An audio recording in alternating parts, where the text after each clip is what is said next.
第23章病态之梦。第二天，也就是1月10日，鹦鹉螺号重新开始在2层水域之间航行，但速度相当快，我估计至少每小时35海里。它的螺旋桨转动得非常迅速，以至于无法看清，也无法计算其转速。想到这种神奇的电力，它不仅为鹦鹉螺号提供了动力、热量和光明，还保护它免受外界袭击，使之成为一个神圣的方舟。任何亵渎者一旦触碰便会遭雷击。我的钦佩之情已无以复加，从这套设备延伸到了创造它的工程师。我们径直向西航行。1月11日，我们绕过了维塞尔角，它位于东经135度，北纬10度，是卡本塔利亚湾的东端。暗礁依然很多，但分布的更分散了些，地图上都精确地标示了出来。鹦鹉螺号轻松地从左舷避开了莫尼礁的碎浪区，从右舷避开了维多利亚暗礁。这些暗礁位于东经130度，而我们则严格沿着北纬10度线航行。1月13日，尼摩船长抵达地汶海，在东经122度发现了地汶岛。这座岛屿面积为1625平方里格，由当地的酋长统治。这些酋长自称是鳄鱼的后代，也就是说，他们自认为拥有人类所能企及的最高贵的血统，因此，他们那些长着鳞片的祖先在岛上的河流中大量繁殖，并受到特别的崇拜。人们保护他们，精心照料他们，奉承他们，喂养他们，甚至向他们献祭年轻的女孩。要是有哪个外国人感动这些神圣的蜥蜴，那可就倒大霉了。但是，鹦鹉螺号无需与这些丑陋的动物打交道。地汶岛仅仅在中午时分短暂地出现了一下，那时大副正在测定船位。同样，我也只是瞥见了罗蒂小岛，它是这个群岛的一部分。那里的妇女因美丽而在马来市场上享有盛名。从那时起，鹦鹉螺号改变了航向，向西南方向转舵，驶向印度洋。尼摩船长的奇想会把我们带到哪里去呢？他会驶向亚洲海岸吗？还是会靠近欧洲海岸？对于一个躲避人类、聚居大陆的人来说，这些决定都不太可能。那么，他会向南航行吗？他会绕过好望角，然后再绕过合恩角，前往南极吗？或者他会回到太平洋，在那里他的鹦鹉螺号可以自由自在、不受约束地航行？时间会告诉我们答案。在绕过卡地亚、西伯尼亚、塞林加帕塔姆和斯科特的礁石群，这些是固体元素对抗液体元素的最后挣扎。之后，1月14日，我们已经远离了所有陆地。鹦鹉螺号大大降低了速度，随心所欲地航行，时而在水下前行，时而又浮在水面。在这次航行中，尼摩船长对不同深度的水温进行了一些有趣的实验。通常情况下，这些数据是通过相当复杂的仪器获得的，其结果至少是值得怀疑的。无论是测温探针，其玻璃管常因水压而破裂，还是基于金属电阻随电流变化的仪器，这样得到的结果无法得到充分的验证。相反，尼摩船长亲自去测量海洋深处的温度，他的温度计与不同的水层连通，能立即准确地给出所需的度数。就这样，鹦鹉螺号通过增加水舱的储水量，或利用它的潜伏板倾斜下潜，先后到达了3000、4000、5000、7000、9000，甚至10000米的深度。这些实验的最终结果是，在所有纬度，海洋在1000米深度的水温都恒定在4度半。我怀着极大的兴趣关注着这些实验，尼摩船长对此投入了真正的热情。我常常自问，他进行这些观察的目的是什么？是为了造福同类吗？这不太可能，因为总有一天，他的研究成果会和他一起消失，在某个未知的海洋中，除非他打算把实验结果留给我。但这又像是在承认我这趟奇异的旅程总会有一个终点，而这个终点我却无从预见。不管怎样，尼摩船长还告诉我一些他获得的数据，这些数据显示了地球上主要海洋中海水的密度。从这次交流中，我个人学到了一些与科学无关的东西。那是1月15日清晨，船长和我正在平台上散步。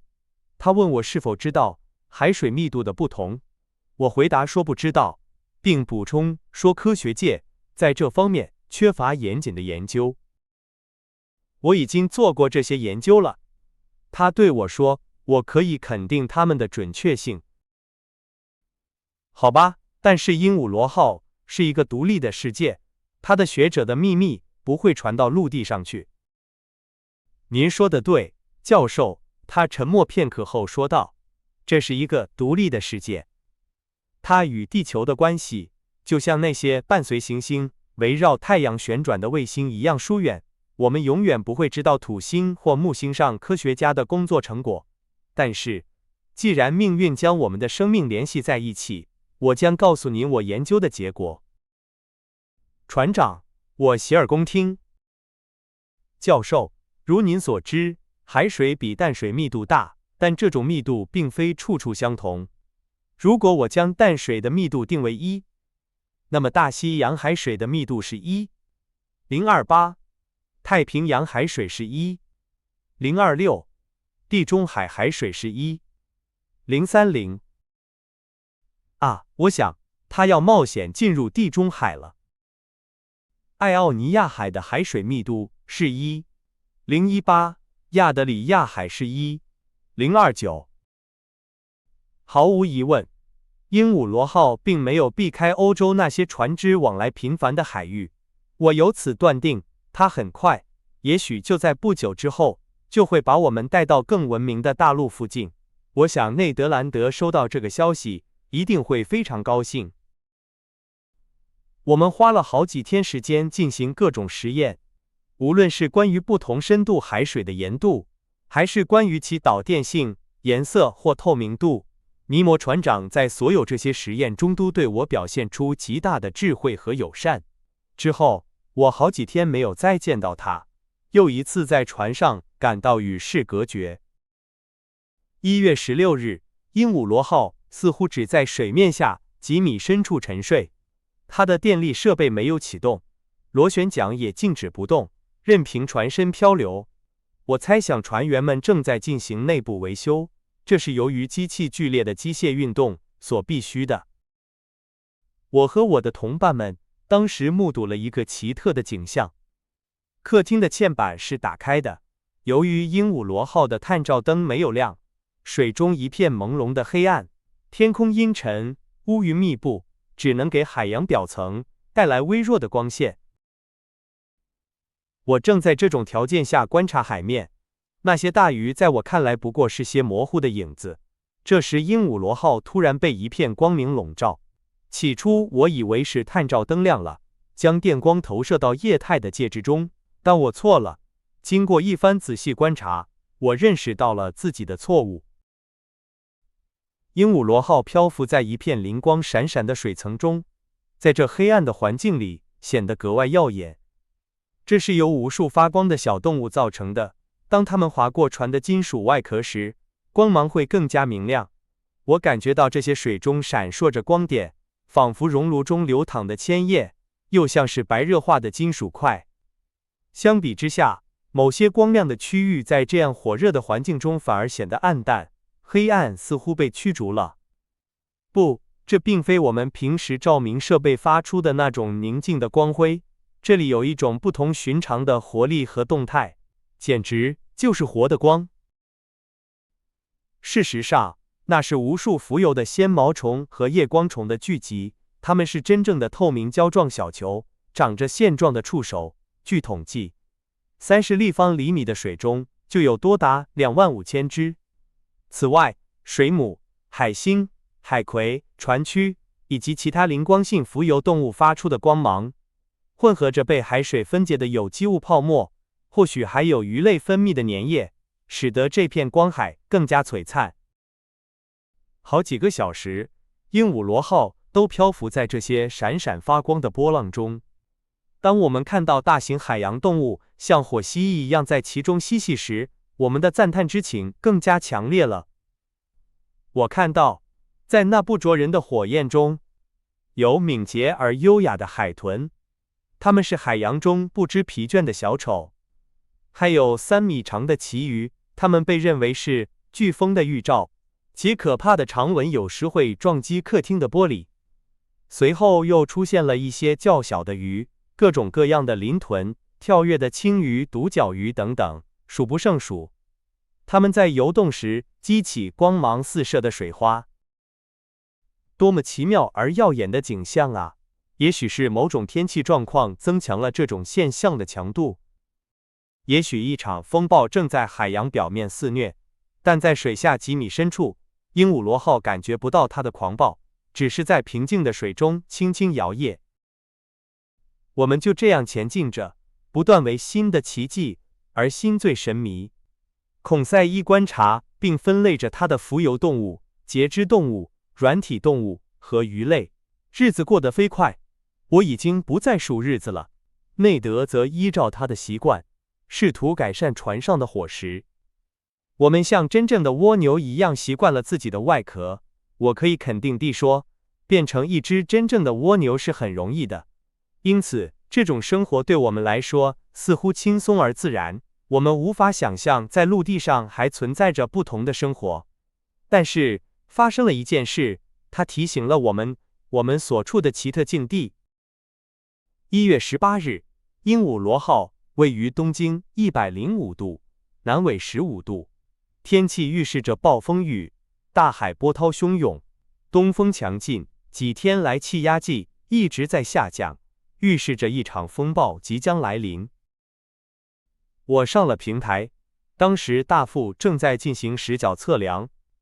我像往常一样等待着那句惯常的话，但那天却被另一句同样难以理解的话所取代。几乎立刻，我看到尼摩船长出现了，他拿着一架望远镜，仔细地观察着地平线。船长一动不动地站了几分钟，眼睛一刻也没有离开他的目标。然后他放下望远镜，与他的大副交谈了几句话。大副似乎被一种激动的情绪所控制，但他竭力克制着。尼摩船长则镇定自若，显得更为沉着。不过，他似乎提出了一些异议，大副则用几句断然的肯定来回应。至少从他们不同的语气和手势来看，我是这么理解的。我朝着尼摩船长注视的方向仔细观察，没有发现任何异常。天空和海水在地平线上融为一条清晰的界限。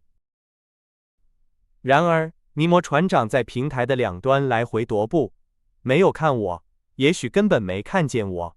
他的脚步稳健，但不如往常那样有规律。有时他会停下来，双臂交叉，凝视着大海。在这一望无垠的海面上，他究竟在寻找什么呢？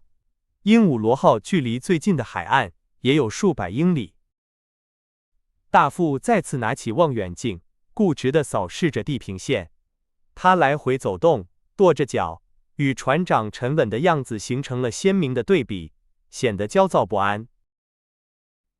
这个谜团必然会得到澄清，而且很快，因为在尼摩船长的命令下，机器增加了动力，使螺旋桨转动得更快了。这时，大副再次引起了船长的注意。船长停止了踱步，将望远镜指向指定的位置，观察了很长时间。我非常好奇，便下到客厅，拿回了我常用的一个优质望远镜。然后，我倚在船首突出的探照灯外罩上，准备观察地平线。但是我还没来得及把眼睛凑到目镜上，就有人猛地从我手中夺走了望远镜。我转过身，看到尼摩船长站在我面前，但我几乎认不出他了。他的脸完全变了样，他眉头紧锁，双眼闪着阴沉的光，嘴唇紧闭，露出咬紧的牙关，双拳紧握，头缩在两肩之间，浑身上下都散发着强烈的恨意。他一动不动，从我手中夺走的望远镜滚落到他的脚下。难道是我无意中激怒了他？难道这个难以理解的人以为我发现了鹦鹉螺号上禁止乘客知晓的某些秘密吗？不，我不是他仇恨的对象，因为他没有看我，而是继续将注意力集中在地平线上那个难以捉摸的点上。